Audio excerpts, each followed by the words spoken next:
I mean, I remember we were all exhausted from nice long flights.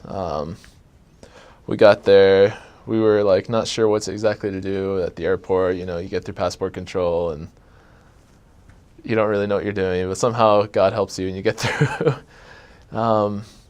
It's just, I know, I'm not sure about the new mission president right now, but with my mission president, we went with our trainers the first day and just started talking to people. And it was, well, it's completely new. You never thought of, you think of missionaries over here knocking on doors or stopping people on the streets and talking to them or any sorts of the missionary work that you thought you knew. Over there, it's a completely different ballgame. We love the people and we want to respect them as much as we can, and so we do it, the Lord's work, in a way that is unique and respectable to their culture, completely different. I remember just walking around thinking, where the heck am I? Not really knowing where I was going. My trainer was just walking. He was walking really fast like missionaries normally do, and I was struggling to keep up, and I actually got to talk to a few people. It was hard to understand anyone just because you're not used to actual native speakers speaking it yet, but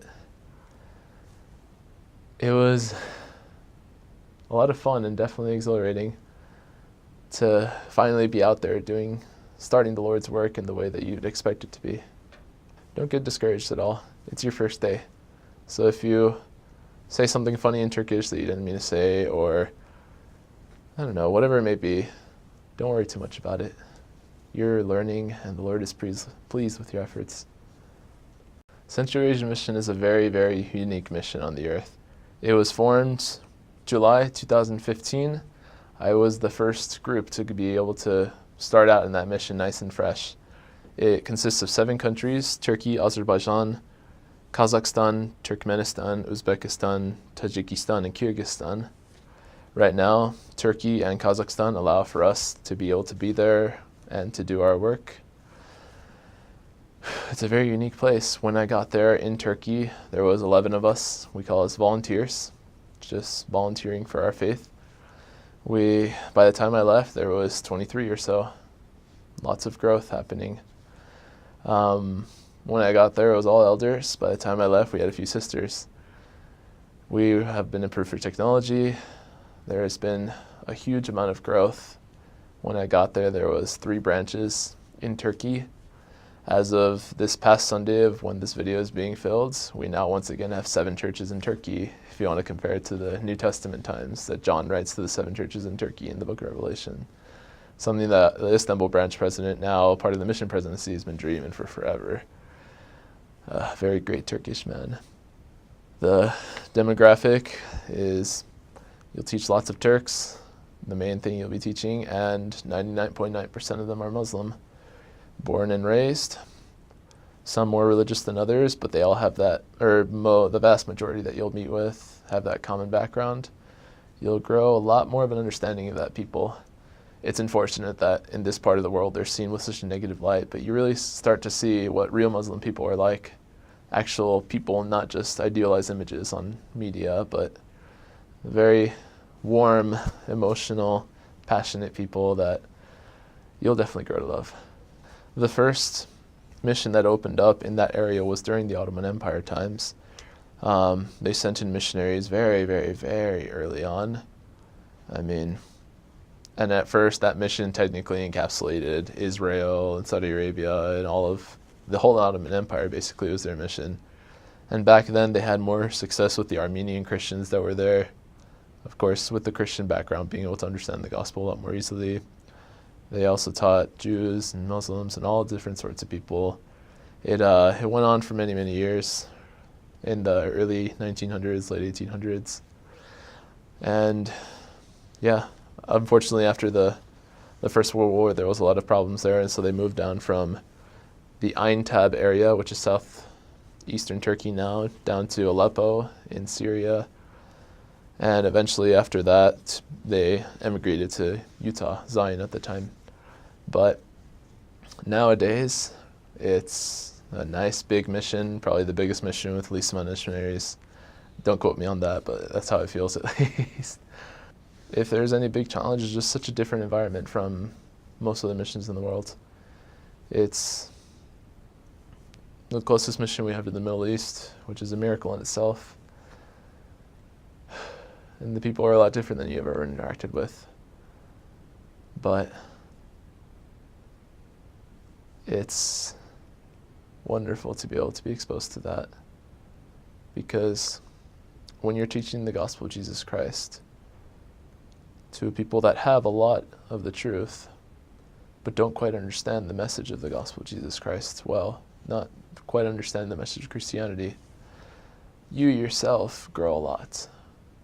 You work so hard to study better, to understand these things better, to learn how to teach to the people's needs and understandings better, just because you really, really want to invite them to taste of the goodness of this message. Really focusing on the invitation part, not trying in any of the least way to force or coerce or manipulate in any way. No, that is not of God. But we are seeking only to invite others to come into Christ, to partake of the goodness that we have. And it's a wonderful experience over there. One common challenge that all the members face, the word of wisdom is a very big problem over there, just because, coffee, tea, tobacco, and alcohol, they do all of them basically. There's a big problem, especially tea. That is, like, Turkey drinks more tea than England, just to get that into perspective. And so that's definitely one thing that, you'll have to do your best to help them build their faith in Jesus Christ enough to just be able to say no to that daily, sometimes several times a day, temptation that comes. And you'll get used to saying no thank you for all the tea that you're going to be offered. Another thing is, of course, the cultural pressure over there. I feel like if there wasn't such a pressure to not learn about Christianity, just because of the unfortunate negative stigma that they have, just like we have a negative stigma over here about Muslims, they have a negative stigma about Christians. And so I feel like there'd be a lot more people that would want to learn about something like this, that would be interested in doing so, but are afraid to, just because of the backlash they would receive from friends or relatives or anything like that. And so be patient with that, of course. And if there are any investigators or members that are struggling with that, just do your best to love them and fellowship them. And of course, above all, point them to the Lord, because it is their faith that will get them through this. Their faith that no matter how much opposition they might feel like they're facing now, I do have a very strong testimony that all things will work out for the benefit of those that do good and serve the Lord and follow Him. As for the branches over there, you'll see several different demographics. There's a lot of Iranian refugees that seek asylum in Turkey because they converted to Christianity in Iran, which is illegal over there. And many of them are searching for the truth, and so we don't even do anything to try and find them. They find us, we talk to them about it, and they decide to join. They're in Istanbul, being the large cosmopolitan city that it is. We have two branches, a Turkish branch and an international branch, and so you'll interact with all kinds of people over there. Yeah, you'll see all different kinds of people. Mostly Turks, of course, definitely, a lot of Turks. But I've met with people from Israel and from Iran, refugees from the Arabian countries. I never taught one, but you meet them, you'll see them on the streets, talk to them. You'll see all different sorts of things over there. So I served from June 3rd, 2015, I entered the MTC. I returned home May 24th, 2017, a little short of 2 years. It was about 10 days, I think. I began in Ankara, Turkey. I served there for a long time. I love that city, all the people there. It is the time where I spent the most, and so my heart is definitely there. We were in Berlin, Germany mission for a short 2-month period. After the coup d'etat, the prophet felt it needed that we needed to relocate, be reassigned to Germany for a few months. We weren't exactly sure why, but we followed the prophet. 2 months later, they sent us back. We thought we were going to be there for 3 months, but it's the lesson on following the prophet, where we don't know exactly what the reasons were, but everything turned out okay. No one was hurt. No one was affected in any negative way. I later, in the last 4 months of my mission, was transferred to Izmir, Turkey. It is a city on the western coast. It is a beautiful city. I love how nice that city is. It is a very popular tourist destination because of how nice it is. It is close to some very historical Christianity sites. Ephesus, the city where Paul preached in Acts chapter 19, that he stayed in for several years, to whom the epistle to the Ephesians is written to. That is only a few miles away from Izmir. Inside Izmir itself was the ancient city of Smyrna, which is one of the 7 churches that John wrote to in the book of Revelations. We got a nice small branch going on in there. We have a few elders there.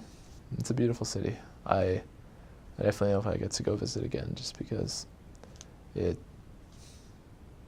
a coastal city. Who doesn't love the ocean and everything? I don't know too much about church history in Turkey. I mean, I know while we were there, it was receiving a lot of attention. We received many visits from several general authorities. Even a few apostles of the Lord came and visited us. It was a great chance to be able to interact with them.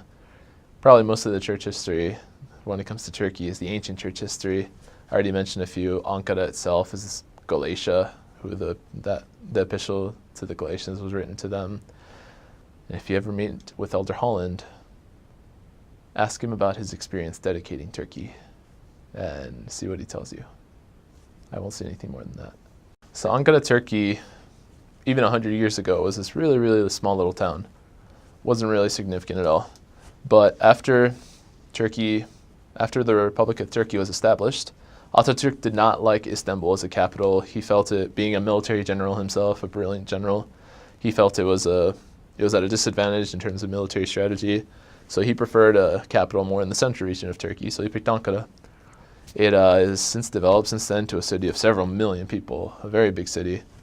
It is in the middle of a bunch of mountains. There was a joke that one of the people that I knew over there said that if you want to build a building in Ankara, first you find a hill, then you can build a building on top of it. It's a very hilly area. That leads to some really nice views, though, where if you go to any significant hill in Ankara, it's at a good height, you can see almost the whole city. It's a beautiful sight. Always have really nice views there. It has a lot of parks. They've been doing a lot of work to get a lot of nice parks there. The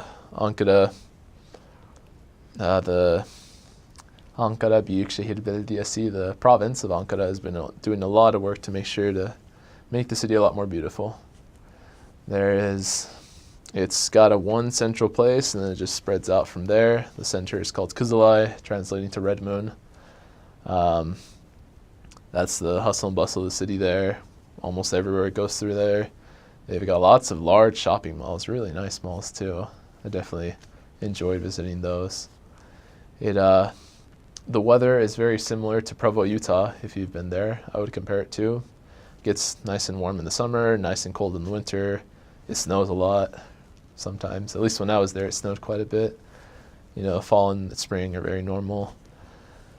Because it is the capital, of course, it has not lots of government buildings around it. You can see the large executive building from almost the whole city where the president stays. There you can pass by the old executive building, which is now the prime ministry. I guess it might not be anymore, but yeah, it's a nice, simple city. Well, Ankara is definitely a lot cheaper than the other major cities in Turkey. In Izmir and Istanbul, you'll get stuff a lot more expensive than you will in Ankara. It's very nice for us because our other buddies that were in Istanbul or in Izmir would see how cheap it is when they visited Ankara. They'd be like, "What? How do you?" They'd be jealous just because we got everything a lot cheaper. Izmir is a very, very old city. Anciently, it was called Smyrna. Like I said, it had a church there that John wrote to in the book of Revelations. Since then, it has grown a lot. It's one of the largest cities in Turkey, and it is definitely a popular tourist destination. It is a beautiful place, absolutely beautiful. It was very common for us to just walk around the coastline talking to people around there, really relaxing there. You also have some really nice views because it's kind of like You have the coastline, it just kind of goes up from there, and so you get to any sort of elevation in the city, and you could see the entire bay. There's two sides to Izmir. There's 35 and 35 and a half. Anyone Turkish will know what I'm talking about. 35 and 35,5. Where the 35 and a half side is called Karşıyaka. I think the big division is actually their two soccer teams, but they call themselves 35 and a half because the license plate for Ankara, or for Izmir, is 35. And so them basically say, all right, well, we're 35 and a half, a little higher. So there's that nice little rivalry going on within Izmir. Being right by the coast, they have lots of fish that you can go eat all around. The food is great in Izmir. There's a huge tourist industry in Izmir. From Izmir, inside Izmir, there's some stuff that you can do, but the big tourist attractions for Turkey, like the most beautiful places or historical sites, a lot of them are just outside Izmir. And so that's a great place for people to go visit, stay. During the day, they'll go out and go to all those other places around, come back and spend the night there. And so it's a great central location, a good home base if you want to go see all the stuff around there. You can ride ferries across the bay. That's also really nice. We enjoyed that. The weather is nice, sunny. This past winter in Izmir, they had their first snow, like maybe a few centimeters, if that, in like 10 years. And so it's always nice and warm there. They use a lot of coal, so sometimes you can get smoggy, but some rain will clear that up. It's nice, really nice weather over there, that's for sure. Summer gets a little hot though, so beware. So June 15th, 2016, there was an attempted coup d'etat in Turkey. The biggest cities that were impacted were the capital city of Ankara and the major city of Istanbul. Several military leaders in the country attempted to overthrow the president, assassinate him and his prime minister, and take over the country. Turkey has actually had a history of coup d'etats, where the military, when they feel like the government isn't doing as good as they should, overthrow the government and establish a new one. This one, however, did not work. The president managed to escape the place where he was, where they were planning to kill him. He, on FaceTime on national news, called the Turkish people to take back their country, where the Turkish people came out to the streets, came out to the place where the soldiers were, and they were forced to surrender. So Turkey, in a sense, took back its own country, which was pretty incredible in a way. Afterwards, there was a state of emergency declared, which is natural after an attempted overthrow of the government. And after that, the First Presidency and the Quorum of the 12 Apostles made a decision to reassign 15 of us, volunteers, elders who were serving in Turkey, to the Berlin, Germany mission, where Germany is also a place where they have a lot of Turkish people. So just 2 weeks after the coup had happened, we flew up to Germany. We stayed there for 2 months. We had varied experiences. Germany's a beautiful country. I wish I would have had a little more time to spend in there just because there's so much to see, so much to experience there. It's a completely other country and culture. The reactions were a little different. At first, I felt, no, just, it's always a shock and a little sad when you have to be reassigned to a different mission. But then I knew it was temporary. I knew that whatever the Lord wanted would happen. So if He wanted us back in Turkey, we would be back there. If He wanted us in Germany for a few months, that would be fine too. And I knew that the Lord spoke through His prophet, and this decision had come from the First Presidency and the Quorum of the 12 Apostles, His authorized servants on the earth, to make these decisions, holding the keys of the gathering gifts their own missionary work. And so a lot of us prayed for confirmation, exercised our faith, and went forth. We did our best in Germany that we could in 2 months, and we came back with a lot of work to do. 2 months apparently is a big time, especially when you take away the elders in a country where the church is so young and very fragile. A lot of the members stepped up and grew a lot. A lot of people came back, who had been less active for various reasons, somehow just showed up again, or even previous investigators that had decided to stop meeting with us just popped up again. A lot of stuff happened while we were gone. And so the Lord took a situation that seemed a little chaotic or unsure, and made the best out of it. It was really cool to see how it had happened, and a really faith-building experience. Turks are a very warm, good-hearted people. They very passionate and emotional. You'll rarely find a Turk that's not very friendly to you. I mean, even for us, we would walk up to people and say, hey, we're trying to learn Turkish. Can you help us out? And they would absolutely love that Americans like us are trying to learn their language. They're very, very proud of their country, their language, their people. They would always be willing to help us out. I mean, one of the ways, a joke that I heard from a Turk is that if you want to get a Turk to talk, you just have to ask, or you just have to make it seem like they can help you. So like, you ask for directions. It doesn't matter if they don't know where they're going or they have no clue where the place is or what the place even is. They will walk over, they will ask different people for you. They will make sure that you get to where you're going. Yeah, I mean, they're very, very proud of their country. They're very national people. Turkey has not been conquered in hundreds of years. That actual Anatolian region. They're very fun. You'll rarely find a warmer people than the Turks. Well, food is definitely very meat-based. One of the most common thing that you'll find over there is the döner kebab. Kebab, I'm sure you've heard that word before, usually just signifies some sort of meat. Döner kebab, however, is a bunch of meat stuck on this like big wheel that spins around, and it cooks as it passes the fire on one side as it keeps spinning. The word döner literally means it turns. So that's why they call it döner kebab. It's kebab that turns. And it's just cooked really nicely, really evenly all around. And they'll use these big like knives that are like this long. I've heard elders call them dinner swords before, where they'll cut off the meat, and you can make all kinds of stuff with it. You can get a nice half sub, I guess you could call it, 6-inch sub. They don't call it that, it's just bread for them. You stick the meat in there, lettuce, tomato, whatever else you want to slap in there. You can get it in a wrap. They call that dudum, and those are wonderful. Chicken is a lot more common than meat, actually, surprisingly enough. They have a lot of chicken. They have some really good places in Ankara. I absolutely love places like Donas or Dois or places like that. You can use that kind of meat, put it on top of bread. You put tomato sauce on it, yogurt on the side, and this like melted butter sauce. That's really good. They call it Iskender. It means Alexander. I don't know. I've heard stories about it being Alexander's favorite food. Who knows if they're true or not. They have, they'll put the döner over rice, and they call it pilav üstü, which means atampa rice. And so you can have chicken on rice or meat on rice, and they'll always have like meat on the side, some onions and tomatoes on the side, and different little vegetables to get.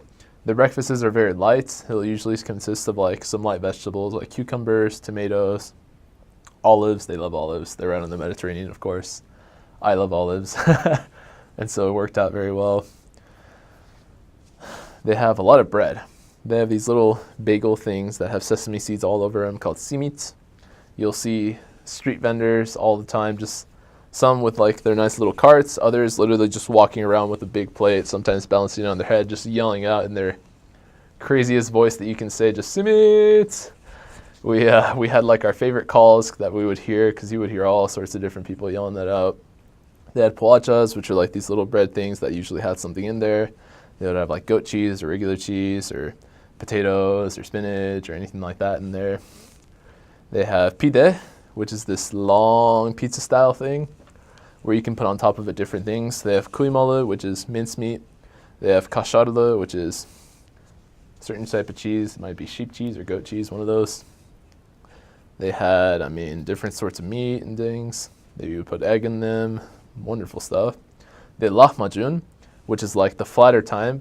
Those are the ones that they call Turkish pizza. The real name is lahmacun, where they'll put the mincemeat and different vegetables on it. And it's just completely flat, really flat thing, but it's wonderful as well.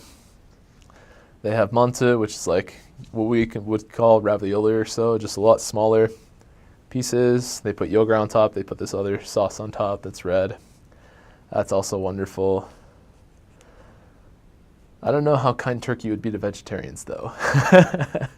But, oh, I miss Turkish food. They have something called çiğ köfte. It translates directly to raw meatballs, but that's not what it is. Because they always do it the meatless kind, because the meaty kind is apparently illegal. I don't know, I'm not sure. But where they would take bulgur and add all sorts of spices and different things, and they would put it inside a wrap, along with lettuce. You can put tomatoes if you wanted to. They would add lime. You can make it hot if you wanted to. Then they would add this pomegranate sauce. That pomegranate sauce, made it delicious for sure. They have the drink to drink in Turkey is called ayran. Now, all foreigners, the first few times they try it will hate it. Guaranteed. As is with most foreign foods. It is a yogurt drink that's like salty, and it sounds disgusting at first. And the first few times, like I said, you won't like it. But eventually, you just start to love it. I don't know what I would do for an ayran right now. That sounds wonderful. They have a juice called shalgam, which is concentrated beet juice or something like that. That's also really gross the first few times you have it, and then you start to love it as well. They have all different sorts of... They have a lot of different herbal teas that are all very good as well. They have a hot drink called salep. It's usually a holiday, a wintertime drink. And I'm not sure exactly what it is. It's okay with the word of wisdom, so we're good with that. But they had like cinnamon on it, and it's like, I don't even know how to describe it. It's like hot chocolate white, but it's not white chocolate. It's just a really good drink. They have all different sorts of soups. The soups are wonderful. You eat it with bread. Like you can. Sometimes we would just buy soups, buy a loaf of bread, and just eat bread with soup for a meal. They have their beans and rice is another really simple meal, but somehow really good. It's poor people food, but it's good poor people food. And they have the kebabs. They have all sorts of different kebabs in Turkey. It always starts with, of course, the meats, which sometimes the cheaper kind is usually just chicken balls. But then, of course, you can get the meats. And then they add all sorts of different sorts of it. You can have kebab with tomatoes, kebab with mushrooms. You can have kebab with eggplants. Eggplant is a delicacy in Turkey for sure. The expensive food will have eggplant in it. But yeah, the kebabs are wonderful stuff. Desserts, those are important ones. Baklava is the first one you'll probably hear of. Actually, no. Turkish Delight is probably the first one you've heard of before. It is actually one of those desserts that when it says Turkish, it actually is Turkish. And it comes in all different sorts. You can have like the gummy kinds, you can have pistachios or coconut, or like you can see all different sorts of Turkish delights. It's so assorted, it's hard to explain, but it's a delightful dessert basically. The Turkish name is lokum. Another one you'll see is baklava.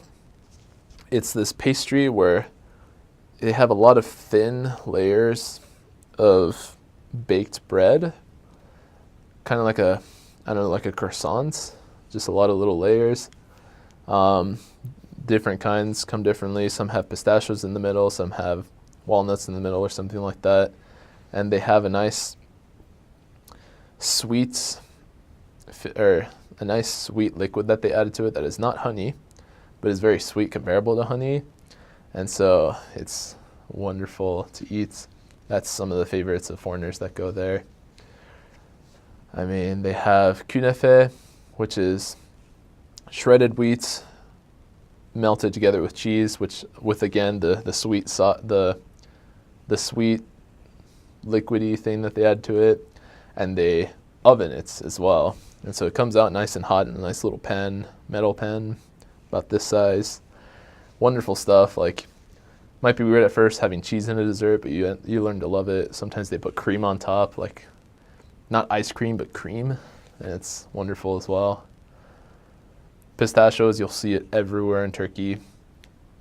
Personally, I kind of got sick of them, except for normal pistachios, but some people like the pistachios a lot, that they put pistachios in literally everything.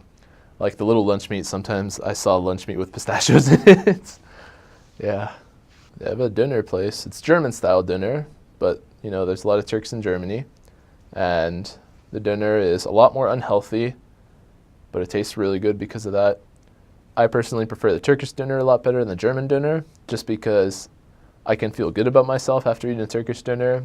But after eating a German dinner, it's like I just ate like this really, really unhealthy but delicious fast food or something like that.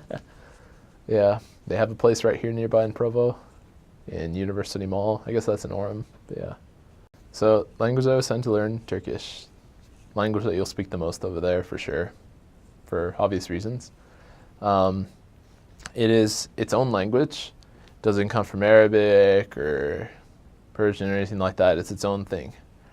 In fact, there's several other dialects, and the Central Eurasian Mission is the mission that covers all the dialects of Turkish, all the countries that speak it. And it is very, very, very old language. Like the Turks came from Central Eurasia and then eventually emigrated until they settled there and became the Ottoman Empire. Ottoman, the older language, where technically I guess the older version was written in Arabic script, but when the Republic of Turkey was founded, the leaders said, all right, we want a modernized language, and so they changed it to a Latin script, made a lot of modern versions of the words. Because of Islam, just covering the area in general, there's a lot of crossover between the three languages, Persian, Turkish, and Arabic. So you'll find a lot of Arabic and Persian words in Turkish, but Turkish in itself is its own language. It is very, very different from English, but I would say it is a more consistent and easier language than English. There is a pretty big learning curve just because of how different it is, but once you get that down, you get used to how the language is structured, and it's a lot easier to learn just because they made a lot of efforts in those early times when they were trying to reform the language to make it a lot, I guess, more consistent, a lot better. Where, you know, English, a language like that, it doesn't really have grammar rules, it has grammar suggestions just because it breaks it all the time. Turkish, for the most part, when you have a rule, 90% of the time it'll be good. But it is different because you speak backwards. A good example that I like, in English you say, I know that the Book of Mormon is true. Turkish is, Mormon kitabının doğru olduğunu biliyorum, which directly translates to, Book of Mormon's true being, know I. So you can see why it's a little hard, because in your brain you have to learn to make it backwards, kind of take what you want to say and throw it at the end and not forget about it, but say all this stuff first. And but eventually you start to get it down. And it's a very nice language. It's structured in a way to make it flow off the tongue very easily. They have what's called vowel harmony, where the vowels all match each other when you're conjugating language or words. It is a suffix-based language, and so if you want to change a word, you don't change it in weird ways. You just add a suffix, and then another one, and then another one. Because of that, you can get some really long words like mükemmelleştirilebileceksinizdir, which means you will be able to be made perfect in one word. Which is why it's a lot different, but it makes a lot of sense because you don't have to change it in weird ways and memorize all these special cases. You just add stuff to the end. And they have softenings of different words just to make it really easy to speak. And so speaking can get really comfortable in Turkish, where you don't feel like you're say really weird things that come off the tongue. It rolls off really smoothly. So it's quite pleasant to speak it. This Turkish alphabet goes A, B, C, Ç, D, E, F, G, yumuşak G, H, I, I, C, K, L, M, N, O, Ö, P, R, S, Ş, T, U, Ü, V, Y, Z. No extra W. And they have umlauted versions of a lot of sounds. They have an I without a dot. They have a silent G. The C makes a J sound, and the J makes a J sound, kind of like Jean in French. All right, so Persian or Farsi originally started as Parsi, Persian, but when the Arabs came in, Arabic doesn't have a P, so they said Farsi. That's why there's a little distinction there. But it's actually an Indo-European language. It's not related to Arabic or Turkish in any way. It's completely different as well. It's gone through several different alphabets, but as of latest, it is in Arabic script. So personally, for me, that was the hardest part about learning it. It's just getting used to the script. Many people, when they want to learn Persian, just learn how to speak it and ignore the script just because Arabic script is very difficult to get used to. It has no vowels. The vowels are there are a few ones that you'll write, but they're mostly implied, and so you just have to kind of learn what they are. But it's a very old language and one of the most poetic languages out there. I mean, if you want to say French is the artistic language of the Western world, for the Eastern world, it is definitely Persian. Persian is a very, very artistic language. Some of the most famous poets in history of the Middle East are Persian. Like, for example, Al-Rumi, he was a Persian, born in Turkey, so depends on who you ask. Was he a Turk? Was he a Persian? If you ask a Persian, they'll say that. If you ask a Turk, they'll say that. It's a lot closer to English than Turkish is, for sure. For example, the example that I use in Turkish, I know that the Book of Mormon is true. Man midunam ke kitab mormon doroste. It's just, I know that the Book of Mormon is true. Nice and simple. Persian is spoken primarily by Iran. Iran is a country that probably has the most Turkish speakers. After that would be Afghanistan. There is also Tajikistan that have a dialect of Persian. There's a little bit of Persian in India and Pakistan and places like that. And then, of course, there's Persian speakers all over the world. They've got lots in Germany and America. California, especially LA, and then in Canada, Toronto. They have nicknames of Tehrangelis or Tehranto, where they have a lot of Persian speakers there, a lot of Iranians or Afghanis. When you're speaking it, listen to native speakers and see how they pronounce things. Because there's a lot of abstract words abstract sounds that we don't really have, like khe or qe or like they have a lot of sounds that we don't have. And so it's good to listen to native speakers say them. That way you know how exaggerated to be or not as exaggerated to be. You have a better idea of how it sounds. It may take a little practice because they may be sounds that we've never made before. But it's a very beautiful language as well. One that I'd definitely like to learn more myself. The way to say goodbye is Khodafes, which is God protect you. It's kind of similar to adios in Spanish or adieu in French, where it's like to God, Godspeed. One of the funniest things that you could say for us English speakers, the word for snow in Persian is barf. I'll let you come up with all the puns and jokes that you can make with that. We came up with plenty, and it gets pretty funny.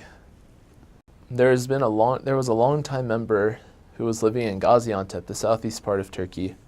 And there was another member who had been baptized about a year before I had gotten there. And they had both been working hard to bring their family into the gospel. I ended up teaching from both of their families, combined 7 people, or actually 8 people, and many more were taught after that. And I remember there was 5 people lined up for baptism, and they were trying to find a place to go. They could either go to the military branch that is in the Air Force Base in Adana to be baptized, or they could find somewhere over there in Gaziantep, but something wasn't working out. So eventually they decided, all right, we're going to Ankara. And I was like, oh, they're going to get baptized here. Wonderful. So we had 5 people getting baptized in Ankara. We had 2 elders that were teaching, some of them flying from Istanbul. Me and my companion were there already. And it was a big day for Ankara because our sacrament meeting room was overflowed. There was too many people there. And I remember on that day, it was such a wonderful experience because 5 people were baptized. The next day, they received the gift of the Holy Ghost. And my mission president, he was present as well. And with permission from the area presidency, complete surprise to us, he decided to turn the group that was present in Gaziantep into a branch. And it's crazy to think that we'd have a branch of completely native Turks in a place like Gaziantep that is so near the southeast. Like, that's the most Middle Eastern branch you can get. I mean, there's branches in Saudi Arabia and stuff, but they're not usually Arabs. They're usually foreigners that are members that are staying there for work or something. And it's made of completely natives. It was incredible to see that in just 1 year it had gone from 2 people to 10 people, and now there's something like 20-something consistently coming. In the Europe East area, the average branch attendance is about 30% or so, or 40%. The rest are less active, except for one very large outlier, and that is the Gaziantep branch that has consistently close to 100% attendance of its members in that branch, which is unheard of. I mean, even the strongest of wards or branches don't get that high when it comes to attendance and members. I remember another story from one of our investigators. He was looking for the truth. He was a Turkish version of Joseph Smith, you could call it. He just looked at all different kinds of churches and everything, just looking for Christ's true church. One of his friends said, "Have you looked at the Mormons yet?" And he's like, "Oh, okay, I'll look at them." He Googles us, we get a referral, we go visit his house, he tells us his story. And so we teach him about prayer, praying about the Book of Mormon to ask God if it was true, and thus to learn if Joseph Smith, whether it really was a prophet or not. And he told us this experience, that after this experience he was convinced that this was the Church of Jesus Christ. And after that, of course, many more experiences built his faith, but this is, I guess, where it really started. He had the real intent already, but this is where it started. Where he was driving a friend's car, probably escorting them, and he remembers just thinking about different things. He was thinking about this a lot because it's something really important to him, his belief in God. And we had told him about the first vision, and when he was driving, he was thinking to himself, well, you know, it could have been like schizophrenia or something, just seeing visions of stuff, and he was probably crazy or something like that. Then he crashes in his car.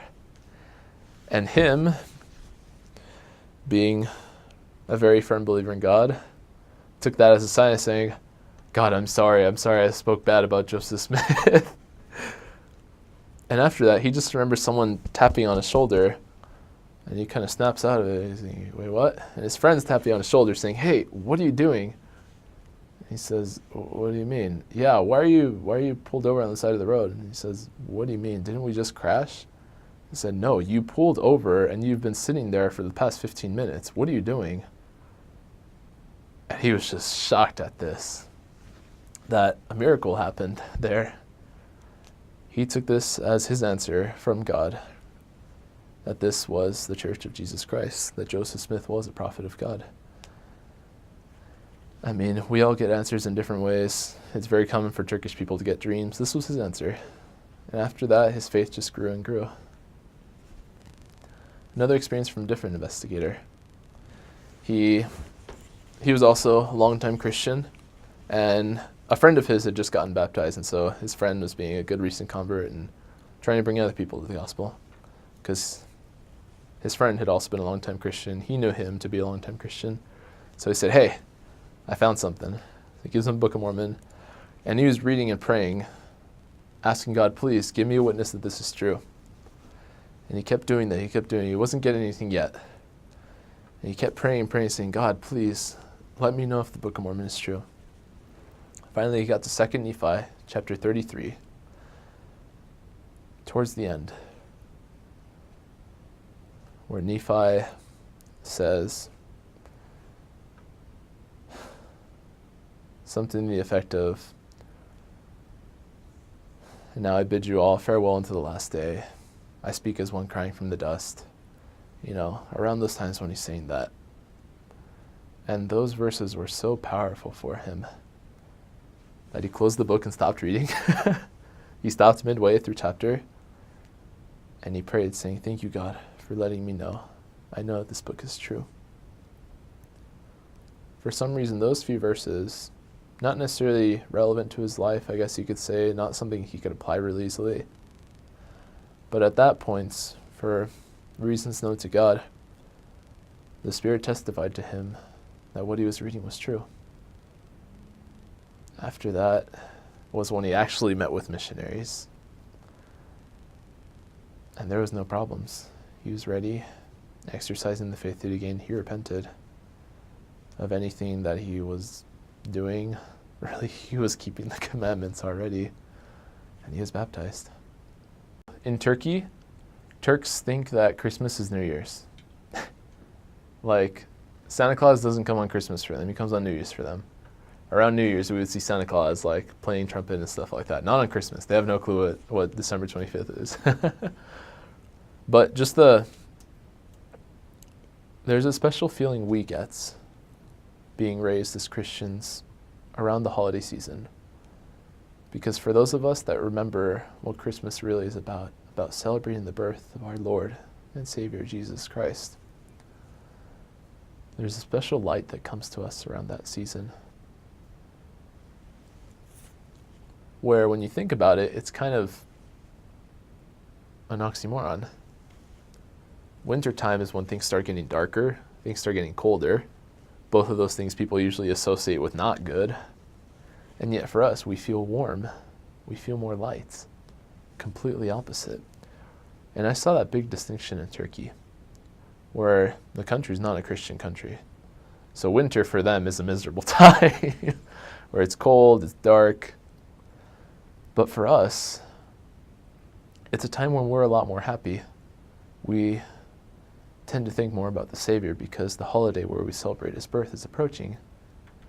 And it was wonderful to be able to share that warmth with other people, talking about our cultures and their cultures, and sharing with them about our culture that, hey, around this time is when we celebrate the birth of Jesus. They believe him as a prophet. They know that we as Christians believe in him as the Son of God. And we get to share with them, like, yeah, this time that's usually not very good time for everyone else is a very special time of the year for us, because this is a time when we strive to feel closer to God, because we remember a lot more often who Jesus Christ was and why he was important to us. Turkey is an adventure. There is no other mission in the world like it. The missionary work that you think you know, very different from what you'll experience in Turkey. The essence of what missionary work is, though, is completely the same. You will be called and set apart as a representative of Jesus Christ to go and preach the everlasting gospel to God's children. That is completely the same. They are children who are kept from the knowledge of the truth because they know not where to find it. That is exactly the same. The kinds of people that you're interacting with, their knowledge about Jesus Christ and his gospel will be very different. But what you're doing is exactly the same. You are still inviting others to come unto Christ by helping them receive his restored gospel. You will be doing all you can to help these people build their faith in Jesus Christ unto repentance, that they can make the covenant of baptism, receive the unspeakable gift of the Holy Ghost, and endure to the end. You haven't been called there, have a lot of preparation to do. I wouldn't be too worried about learning so heavily about Islam or Turkish culture or anything like that. Of course, definitely give some time to it, prepare a little bit, but focus more on your testimony of the gospel, your understanding of the doctrine of Christ, and the plan of salvation. Because when you're teaching it to a people that aren't familiar with stuff like this, like we are, you have to teach it in a way that is very simple, in a way that's familiar to them, that you'll definitely gain with experience. But you yourself have to have an understanding that's probably more than you do at this point. I know it was that way for me. I had to really, really learn what the atonement of Jesus Christ really was, what the point of the plan of salvation is, why the doctrine of Christ, faith in Jesus Christ and his atonement, repentance, baptism, etc., why that was what we taught and why it was so important. But I promise that as you do, not only will you be a powerful and effective servant of the Lord, a true representative of Jesus Christ, but you, having labored in the fields, will harvest and bring salvation to your own soul. Because you yourself, having learned the gospel better, and learning what it really means to live the gospel, will end up more converted to the Lord yourself as you strive to teach these people and love them and serve them and understand them and invite them. That is the best advice I can give. Fear not, but trust in the Lord. Learn his gospel and enjoy yourself.